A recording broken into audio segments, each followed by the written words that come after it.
पवन और सोनू दो सगे भाई थे। उनकी माँ ने मरने से पहले पवन को सोनू की जिम्मेदारी दी थी, क्योंकि पवन चतुर था और सोनू बहुत ही सीधा। मेरे बच्चों, मेरा अंत समय आ गया है और मुझे सोनू की चिंता होती है। वो बहुत सीधा साधा है, उसका जीवन कैसे व्यतीत होगा, और ऊपर से वो एक पैर से अपंग भी है। माँ, आप ऐसा क्यों कह रही हैं? बेटा, एक ना एक दिन तो सबको जाना ही है। मेरा समय अब आ गया है। मैं तेरे बापू के पास जा रही हूँ। पवन, सोनू की जिम्मेदारी मैं तुझ पर छोड़कर जा रही हूँ। जो हमारा खेत है उसमें खेती बाड़ी करना और अपना जीवन व्यतीत करना। सोनू का ध्यान रखना। ये कहकर सोनू की माँ का देहांत हो जाता है। सोनू को बहुत दुख होता है। पवन को माँ के जाने का दुख तो होता ही है, परंतु उसको बहुत खुशी भी होती है कि उसके पास खेत का एक छोटा सा टुकड़ा आ गया है और अब उसका जीवन यापन बहुत अच्छी तरह से होगा। माँ गई तो गई, पर अपनी सारी जिम्मेदारी मुझको सौंप कर चली गई। इस अपंग सोनू को मैं कब तक अपने ऊपर रखूंगा? मेरा भी परिवार होगा, मेरे भी बच्चे होंगे, तो क्या मैं जीवन भर इस बेवकूफ सोनू को अपने साथ रखूंगा? नहीं, मैं ऐसा नहीं होने दूंगा। पवन सोच रहा था कि वो सोनू को अपने से कैसे दूर रखे। तभी उसके खुराफाती दिमाग में एक उपाय आता है और वो सोनू को आवाज देता है। देख सोनू, माँ तो हमें छोड़कर चली गई और तेरी जिम्मेदारी मेरे ऊपर छोड़ गई। अब इतना बड़ा खेत है, इसको मैं कैसे अकेला संभाल सकता हूँ? मुझे तो खेती करनी भी नहीं आती। भला इतने बड़े खेत में खेती कैसे की जाती है, ये तो मुझे आता ही नहीं, क्योंकि मैंने तो माँ के साथ कभी खेती की ही नहीं थी। पूरा दिन तू ही उनके साथ खेती बाड़ी में लगा रहता था। माँ मुझे खेती करने ही नहीं देती थी, बस पढ़ाई करवाती रहती थी। भैया, आप फिक्र क्यों करते हैं? मैं पूरा खेत संभाल लूंगा। आप अपनी पढ़ाई पर ध्यान दीजिए। सोनू, तुम कितने अच्छे हो। तुमने खेतों की जिम्मेदारी लेकर मेरे ऊपर से बड़ा बोझ हटा दिया। तुम खेत संभालो, मैं पढ़ाई संभालता हूँ। आप बेफिक्र रहिए, मैं अब खेत पर जाता हूँ। सोनू कड़ी धूप में खेती करता है।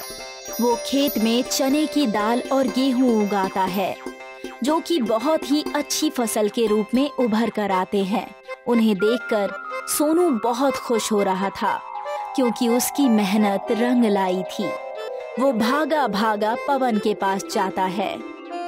अरे थम जा, क्यों भागे जा रहा है? ऐसा क्या आसमान फट गया जो तू इतनी बुरी तरह से भाग रहा है?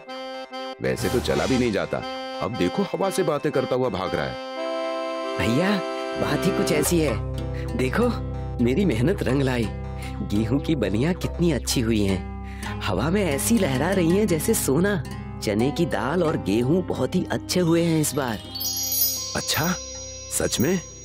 पवन जब खेत में गेहूं और चने की दाल को देखता है तो उसे बहुत खुशी होती है और उसके मन में लालच आ जाता है। अगर ये सोनू यहाँ पर रहा तो इसको मुझे आधा हिस्सा देना पड़ेगा। क्यों ना मैं थोड़ा सा चना और गेहूं देकर इसको रफा दफा कर दूं। देख सोनू, तूने मेहनत की, ये बहुत अच्छी बात है, पर मैं कब तक तेरा बोझ उठाऊंगा? तू अपने हिस्से के चने और गेहूं लेकर यहाँ से मेरा पिंड छोड़। भैया, तुम ऐसा क्यों कह रहे हो?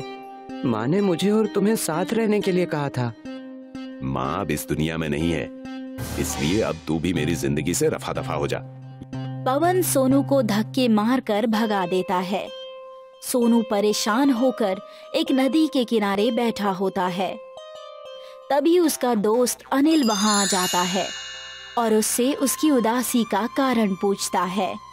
सोनू सारी बात अनिल को बता देता है। अनिल उसकी परेशानी समझकर उसको अपने साथ घर पर चलने के लिए कहता है। यार, मुझे अपने भाई से ये उम्मीद नहीं थी। मुझे घर से ही निकाल दिया। अब मैं इस दुनिया में किसके सहारे जीऊंगा? ये मुट्ठी भर गेहूं और मुट्ठी भर चने लेकर मैं अपना जीवन कैसे व्यतीत करूंगा? गलती तो वैसे भाई की भी नहीं है। मुझे जैसे अपंग और मंदबुद्धि को भला वो अपने साथ रखेंगे भी तो क्यों? तू फिक्र क्यों करता है? तू मंदबुद्धि नहीं है, बल्कि बहुत सीधा है और हर किसी को अपनी खासियत के बारे में पता नहीं होता। करूं भी तो मैं क्या करूं? तू चिंता मत कर, मेरे घर चल। मेरी माँ ने आज दाल पकवान बनाई है, आजा तुझे खिलाता हूँ। सोनू के बहुत मना करने पर भी अनिल सोनू को अपने साथ ले जाता है और घर ले जाकर दाल पकवान खिलाता है, जो सोनू को बहुत पसंद आती है। ये तो बहुत अच्छी है, जी कर रहा है बस खाए जाऊं। मैंने इतना स्वादिष्ट खाना कभी नहीं खाया।